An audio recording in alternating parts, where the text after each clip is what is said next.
Good evening to you both. And let's begin with a new pilot program involving alcohol and gambling. Much like the popular destination down there in the desert, 13 select Alberta casinos are now able to serve booze 24/7.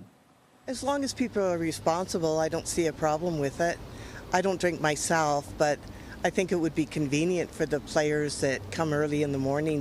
Alberta Gaming, Liquor and Cannabis say the trial run began July the 1st, and it matches the serving of alcohol with the hours that slot machines operate inside the businesses. While casinos must follow a number of conditions to ensure patrons' safety, the move has some seeking stringent oversight. If this is going to be 24 hours a day, there need to be inspections happening at these locations, not just in the regular hours, but in these new expanded hours. As for the embrace of some casino patrons, I guess it's a good idea to a certain extent. I'm not sure. The liquor doesn't really matter to me. I'm just here to play a little bit of gambling once in a while and go for the cheap food. Doesn't affect me. I don't drink. AGLC will take the next 6 months to evaluate before consideration of making it a permanent policy. Alan, what's your read on the necessity for round-the-clock alcohol service as a pilot program in Alberta? Is this one of those things that could fit under the category of red tape reduction? Yeah, I think that it's not necessary in my personal opinion, but I do know that 23,000 charities received about $410 million from the revenue generated at these casinos. I also know research says that when we're consuming alcohol, we're making bad decisions and gambling more. So it's generating a lot of revenue. I have mixed feelings about the red tape thing. I think people need to be accountable. I'm definitely a bit of an idealist and optimist and believe that adults need to make decisions. But I also am a huge supporter of the police service. So I'm always in favor of my taxes going up to have more safety. So that's my opinion on it. Tom, 24/7 liquor service, it's allowed in airport restaurants and lounges, and extended service hours have long gone hand in hand with major events in the province. But do you see the day where a policy like this extends to venues, like maybe you'd find at the Calgary Stampede? Where do you weigh in on it? Yeah, it's well known that casinos are designed without clocks because they don't want you to know if it's 3 in the morning or 3 at night. I don't want to be a killjoy here, but as Owen pointed out, there is evidence that drinking at a casino increases impulsivity and bad gambling habits. But there's a better twist on that. I found a study in the U.S. that says just thinking that you're drinking alcohol has the same effect. They took a bunch of college students, put them in a casino, half got a real drink, half got an alcohol placebo, and they all showed the same change in behavior. So it's thinking that you're drinking. So maybe they should serve mocktails. Maybe nobody would know. One more thing is on the drunk driving. I looked at the list. One of the casinos is the Grey Eagle Casino. It's on the Tsutsina Reserve just outside Calgary. It would be a gold mine for the police at 3 in the morning. All they have to do is wait outside there with their big net. They're going to catch some drunk drivers. All right. For us, next up, life-changing odd jobs, giving Edmontonians a second chance at employment. When other people come up and say, hey, you're doing a good job, it makes me feel good. We're making a difference on the street. Virgil Grambois takes pride in cleaning the streets he once lived on, gaining independence over 3.5 years of employment, and it's thanks to HireGood, a social enterprise by Boyle Street Community Services, catering to those facing barriers like homelessness and addiction. A lot of our people, that when they first walked in the door, no one's going to hire them, but we did. And then we teach, okay, well, we got to have a clean shirt and clean clothes, and we got to do this, and we got to be presentable when we go. Employees fill contracts in the city for things like litter pickup, junk removal, and staffing this weekend's Great Outdoors Comedy Festival. Everybody's family, everybody's knows. Helps you out lots. I love seeing everyone that I around the neighborhood that I grew up in get help. We had someone who maybe couldn't read a schedule, and now he hasn't missed one day of work in 2 years. So it's pretty cool, just having faith in people. HireGood currently employs 200 people, including youth, adults, and seniors. Tom, what strikes you about this mentorship model and the degree of success it's seen? absolutely terrific idea. We're in a labor shortage in Alberta, and these people can do useful work. There's no question, and they've proven that. We have a thing in Calgary called Cash Corner. It's on Center Street South and 12th Avenue, and guys are always standing there looking for day labor, but, you know, they look kind of like maybe you don't want to put them in your car, let alone get them to work on your house. These people are vetted, and with the mentorship part, they might actually train for some of those things. I looked into the stats, and we're short of just about everything in Alberta, including laborers. What we're really short of is people with skilled trades. So what I'd encourage them to do is give these people a good chance, maybe through NAIT or something like that, to upgrade their skills and become part of the job market. Ellen, this is certainly about giving a helping hand, but are there lessons to be learned for employers and the workplace in general?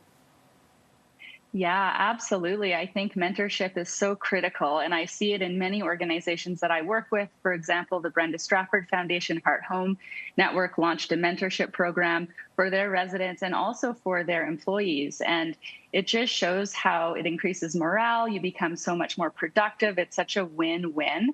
I think it's critical, and I think it's such an amazing project. I'd love to see it expand definitely into Calgary, working with different shelters, giving people a sense of purpose, and then also just ensuring that, you know, what we're mentoring on is following that SMART acronym: specific, accountable, realistic, time-bound. Is it something that can actually be done and you can check in, make sure people are progressing and they're also feeling passionate and excited about it? I think it's fantastic. The Bayou Ranch may be a popular tourist destination, but it's drawing attention for a whole new reason. The National Historic Site, about an hour's drive south of Calgary, offers a throwback to a time when the buffalo roamed. And on display in its gift shop was this painting with a landscape featuring all of that. That was until at least last week. What were the chances of somebody walking in, seeing that, and going, oh, how much is that? Is that for sale? We had the perfect storm. We had a brand new staff member. She had opened the store like 10 minutes earlier. Only problem is the painting was not for sale and was owned by the store. And the ranch is a cherished spot for the Calgarian who created it. I paint because I enjoy it, but it's not the monetary value of it or anything. To me, it means more to me to have it there. And it's the only spot in Canada that celebrates that authentic sort of evolution of ranching in Canada. And the search now for the painting is drawing considerable attention online. It's not a crime, it was an error. And we'd just like to fix that error and bring the painting home. The store is offering a full refund and, of course, a big hug. Ellen, what do you make of having to rely on news coverage and social media to try and bring the painting back home to the Bayou Ranch? Yeah, I think this is an incredible case study. I actually utilize some of the software I pay for called Cision to do the media tracking and monetize the value of the coverage that this story got, because this is what I do for my clients at Parker PR. So basically, this news story got 65 mentions. That would cost about $1.5 million worth of ad spending because it reached about 38.5 million people. So the story went, of course, local, provincial, national, and that is essentially the impact of media. It is the biggest influencer, absolutely. I didn't even look at the social media, but that's just an example of how powerful people like you guys are. That is some crazy reach. So, Tom, they're not saying how much the painting was sold for, only that it left the store for a fraction of what it's worth. But beyond that, how valuable do you think all of this exposure is, plain and simple, for Bayou Ranch? Well, let's be clear. I don't think Ellen is saying it was a publicity stunt.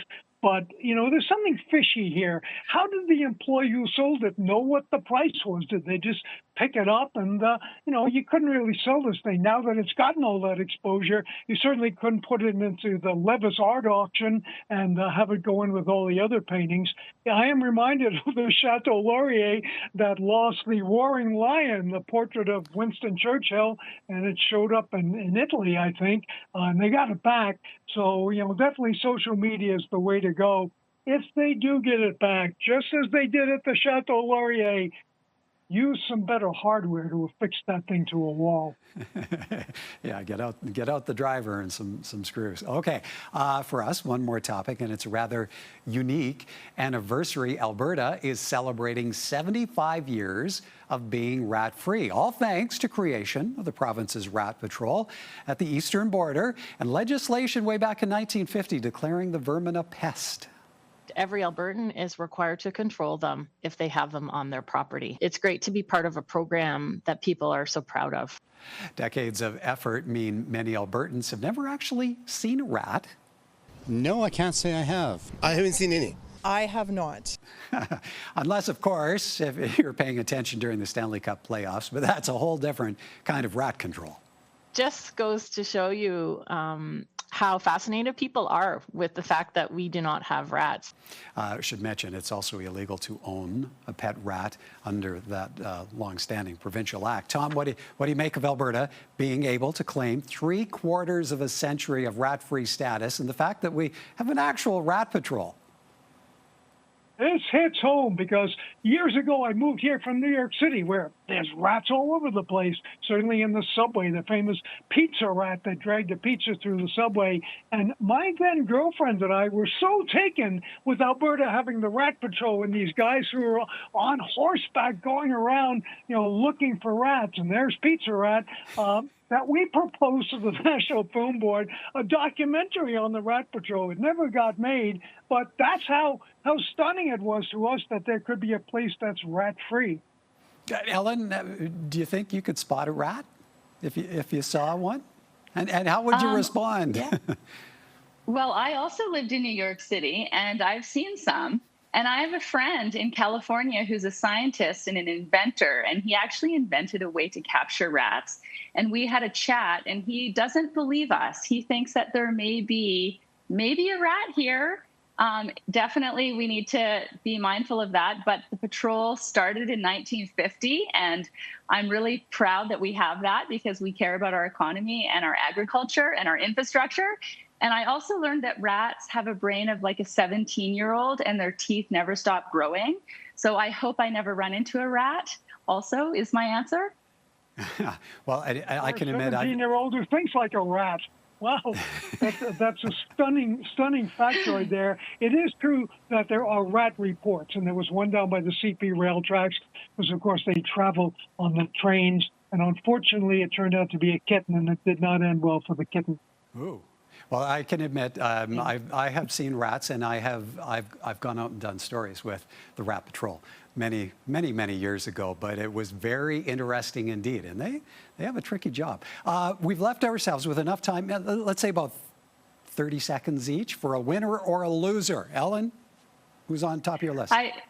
My winner, I'm going to go to this friend that I have in California who's a scientist, and I'll talk more about this later. But there's apparently major inventions that he's done that can capture rats with a scent apparatus as well as another component. So I find that quite interesting. Innovation, anything to help protect infrastructure, like I mentioned, in agriculture and our economy, I'm all about. All right, Tom, take it home. Send them to New York. The big news is you're all obese. All of a sudden, there's a new definition. It used to be body mass index. If you're over 25, you're overweight. Over 30, then you're obese. The European Obesity Organization came up with a new definition. And by their status, I am obese, not even just overweight. And you can see I'm not because they take the ratio of your height to your waist circumference, 172 centimeters divided by 94 centimeters. I'm just over 0.5. I am, by some of their criteria, a fat boy. Oh, boy. Okay. All right. I have to leave it there. Have a great weekend, folks. Thank you. Bye now.